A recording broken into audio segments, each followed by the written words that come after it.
मेहनत और लगन से करता। सोहन रोज किसी ना किसी के यहाँ काम करता और जो भी थोड़े बहुत पैसे मिलते उसे से अपने और अपनी बूढ़ी माँ का ख्याल रखता था। सोहन एक छोटी सी झोपड़ी में रहता था।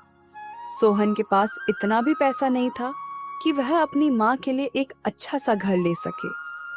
सोहन की स्थिति इतनी खराब थी कि उसे 2 वक्त का खाना भी नसीब नहीं हो पाता था। सोहन अपने गांव का सबसे गरीब किसान था, इसलिए लोग इनको उतना इज्जत भी नहीं देते थे। बेटा, आज कुछ खाने को मिलेगा या नहीं? सुबह से कुछ भी पेट में नहीं गया। लगता है मेरी ताकत अब जवाब देने लगी है। माँ, मैं सुबह से ही गांव में इधर उधर भटक रहा हूँ। खेतों में भी गया पर मजदूरी का काम कहीं नहीं मिला। कुछ लोग तो खुद परेशान हैं। बेटा, तू परेशान मत हो। भगवान सब देखता है। शायद वो हमारी परीक्षा ले रहा है। माँ, मुझे लगता है कि मैं तुम्हारे लिए एक अच्छा बेटा नहीं बन पाया। जब तुम बूढ़ी हो गई हो तो मैं तुम्हारा ठीक से ख्याल भी नहीं रख पा रहा हूँ। नहीं बेटा, ऐसा क्यों सोचता है? तूने मेरा कितना ख्याल रखा है ये मुझे अच्छे से पता है। अभी बुरा वक्त है, लेकिन यह भी गुजर जाएगा। माँ, मैं अभी फिर से बाहर जाऊंगा। कहीं ना कहीं से कुछ इंतजाम करके ही लौटूंगा। रात हो रही है बेटा, अब ज्यादा मत भाग। खाली पेट इतनी मेहनत मत कर। कहीं तुझे ही कुछ हो गया तो मैं कैसे जीऊंगी? माँ, तुम्हारा आशीर्वाद मेरे साथ है। मुझे कुछ नहीं होगा। तुम बस मेरे लिए दुआ करो। इतना कहकर सोहन अपने घर से बाहर निकलता है और पास ही के गांव चंदनपुर की ओर चल पड़ता है।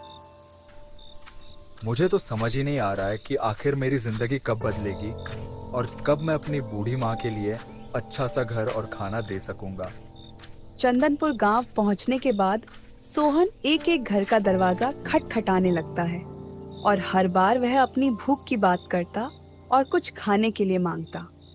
लेकिन दुर्भाग्य से उसे हर घर से निराशा ही हाथ लगती। कोई कहता, हमारे पास खुद ही मुश्किल से खाना आता है, तो कोई बिना जवाब दिए दरवाजा बंद कर देता। लोगों के ऐसे व्यवहार को देखकर सोहन की उम्मीदें टूटने लगती हैं। लगता है मुझे यहाँ पर खाने के लिए कोई कुछ नहीं दे सकता। हे ईश्वर, अब तू ही मेरी मदद कर। सोहन उदास होकर अपने घर की ओर जाने वाला ही होता है कि तभी उसकी नजर गांव के एक पुराने से घर पर पड़ती है। हो सकता है शायद यहाँ से मुझे कुछ खाने को मिल जाए। इतना कहकर सोहन उस घर के पास जाता है और उस घर का दरवाजा खटखटाता है। खटखटाने की आवाज सुनकर उस घर में से एक साधु बाबा निकलते हैं। बाबा सोहन की ओर देखते और उससे पूछते हैं, बेटा, क्या चाहिए? तुम इतनी रात को दरवाजा क्यों खटखटा रहे हो? बाबा, घर में खाने को कुछ भी नहीं है। माँ भी भूखी है और मैं भी बहुत जगह गया, लेकिन किसी ने मदद नहीं की। आप ही कुछ खाने को दे दो। सोहन की बातें सुनकर साधु बाबा को थोड़ा दया आ जाती है। हाँ हाँ बेटा, क्यों नहीं। आओ, पहले तो तुम पेट भर कुछ खा लो, क्योंकि ईश्वर किसी को भूखा नहीं रखता। साधु बाबा सोहन को कुछ खाने को दे देता है और सोहन भी पेट भरकर खा लेता है।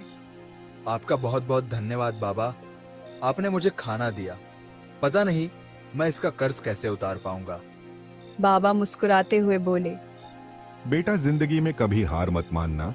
ईश्वर हमेशा उन लोगों की मदद करता है जो मेहनत करते हैं और सच्चे दिल से कोशिश करते हैं। मेरा आशीर्वाद हमेशा तुम्हारे साथ रहेगा। बेटा, तुम्हारी जिंदगी जल्द ही बदलने वाली है।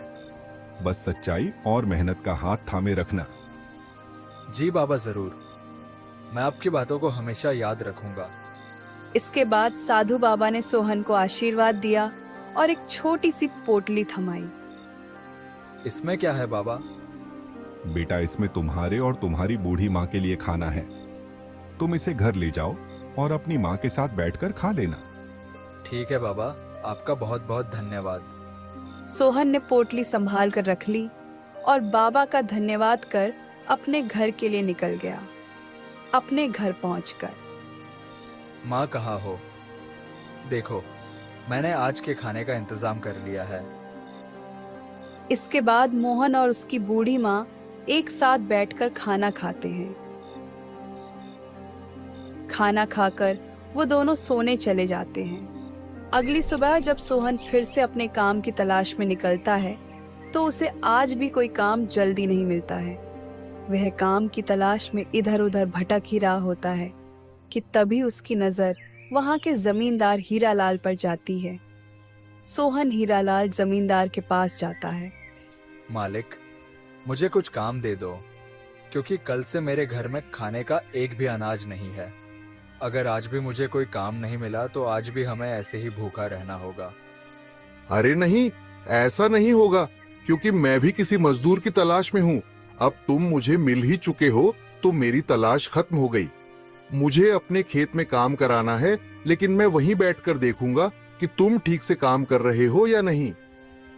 ठीक है मालिक, आप वहीं पर मेरे साथ रहना।